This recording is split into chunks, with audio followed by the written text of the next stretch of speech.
Miaraba tokola finaritra tokovavy ho anao manaraka ty fandarina zany malaza ity.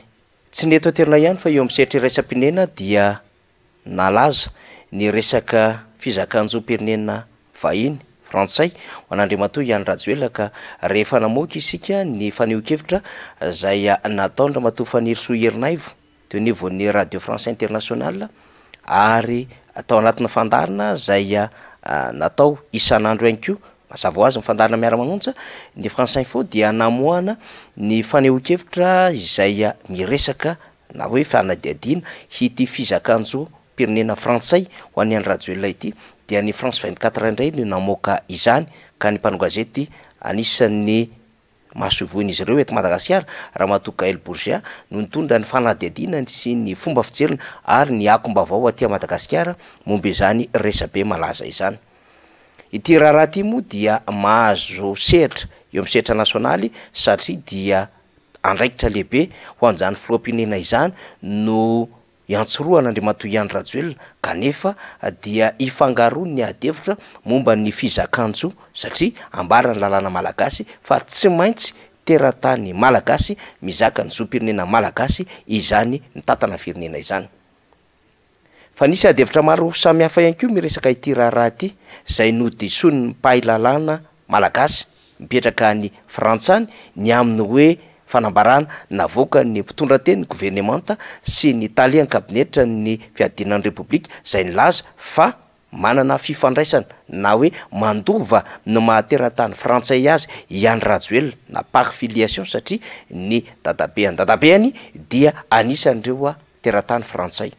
Nandiso izany ny mpahay lalàna malagasy zay monina sy miasa any ampitan-dranomasina ny amin'ny hoe tsy marina izany faneho-kevitra izany fa tamin'ny alalan'ny fangatahana ka ny naturalisation no nekeny ny fanjakana frantsay midika izany fa tena frantsay Iany Rajoelina ary ny fanadihadiana nentin'ny mpanao gazety ny France 24 ihany koa sy Ramatoa Gaël Bourgia dia nanamarika izany ny amin'ny hoe tena frantsay Iany Rajoelina raha toka io didim-panjakana sy navoaka tamin'ny gazety-panjakana frantsay io no raisina.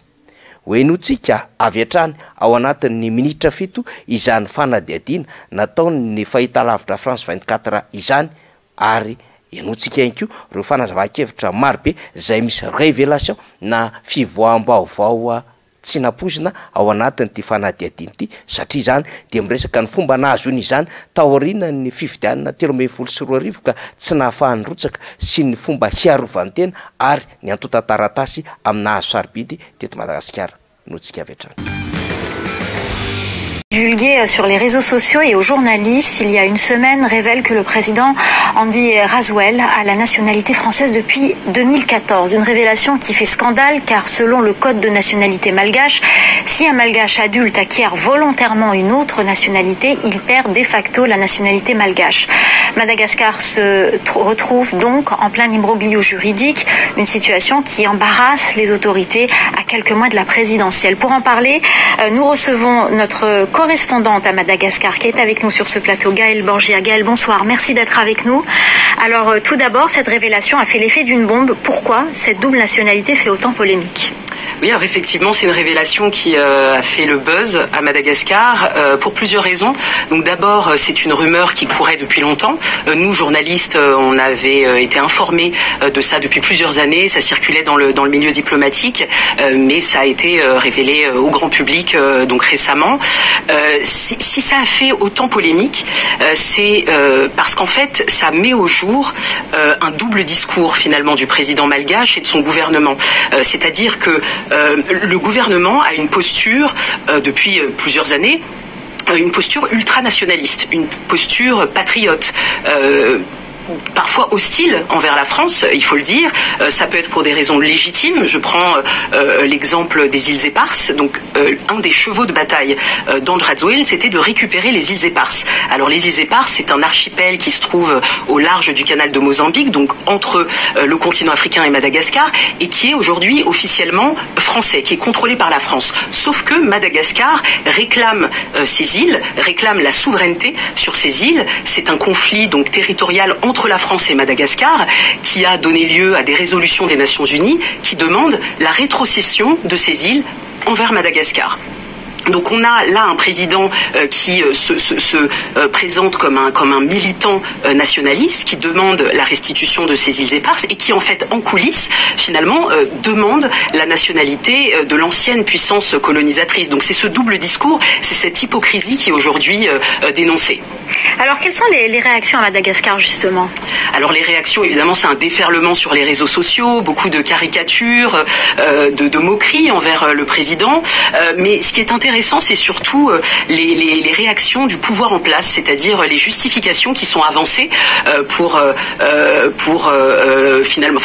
justifier finalement cette double nationalité. Alors on a par exemple la directrice du cabinet du président qui nous explique que Monsieur Radziwiłł est devenu français par filiation parce qu'il aurait un arrière-grand-père français.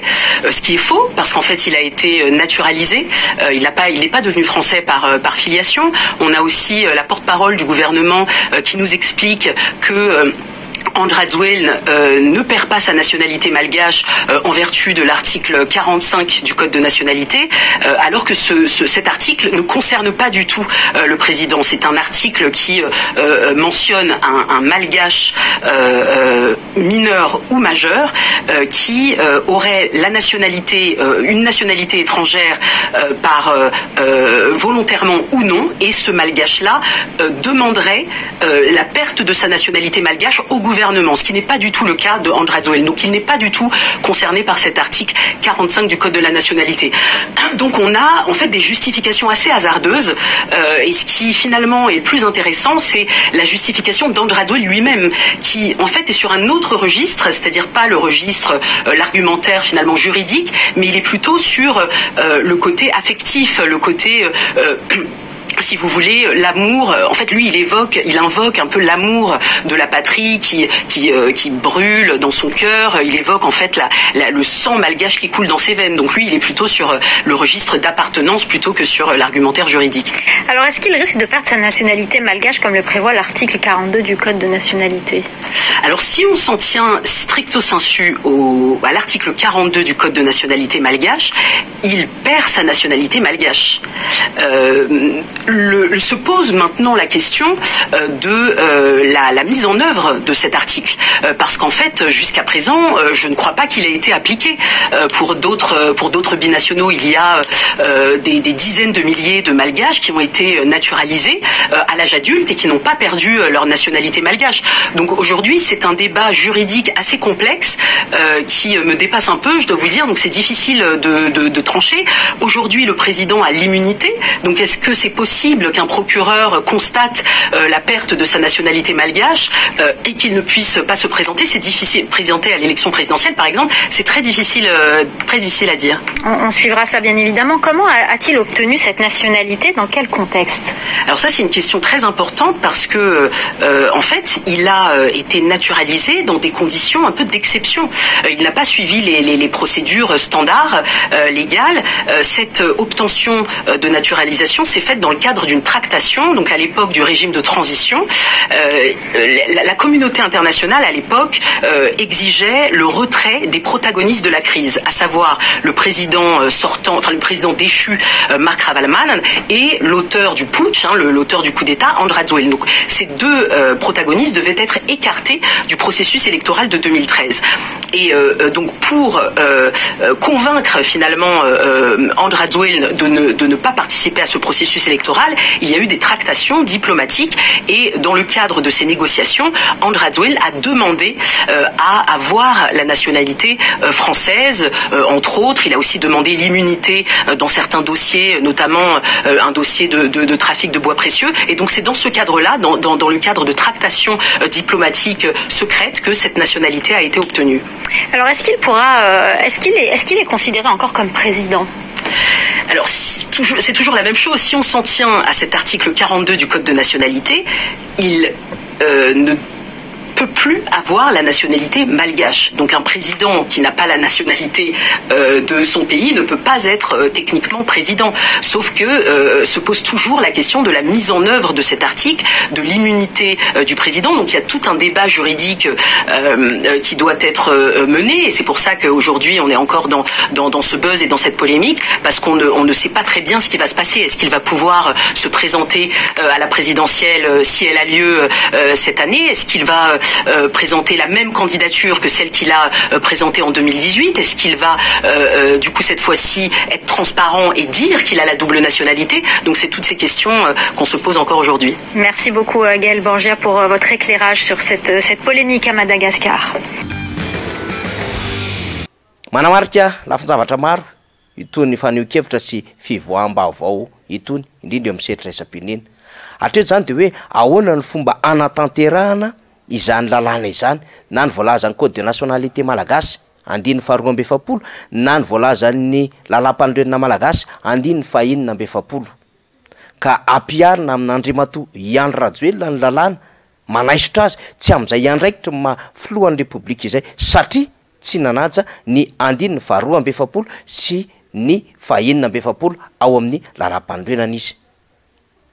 Ny fomba fampanatanterahana izany na ny mise en œuvre no ady hevitra hoy ny mpanao gazety teo anivon'ny France 24, fa ho an'ny mpahay lalàna, ho an'ny mpaneho hevitra politika eto Madagasikara, ho an'ireo miaramila misotro ronono dia samy milaza ihany koa fa ny endriky ny fiandrianam-pirenena sy ny fahaleovanteram-pirenena ary ny fiarovana ny tsy ambaratelo mpiarovana no tena olana anatin'izao raharaha izao, ka maika no andraisana fanapahan-kevitra mifanaraka amin'izany mba tsy eo am-pelantanan'ny frantsay vahiny ny fibaikona ny fiandrianan'ny Madagasikara, indrindra ny adevitra stratéjika momba fiarovam-pirenena sy ireo fanapahan-kevitra raisina zay ampandehanana ny raharaham-panjakana.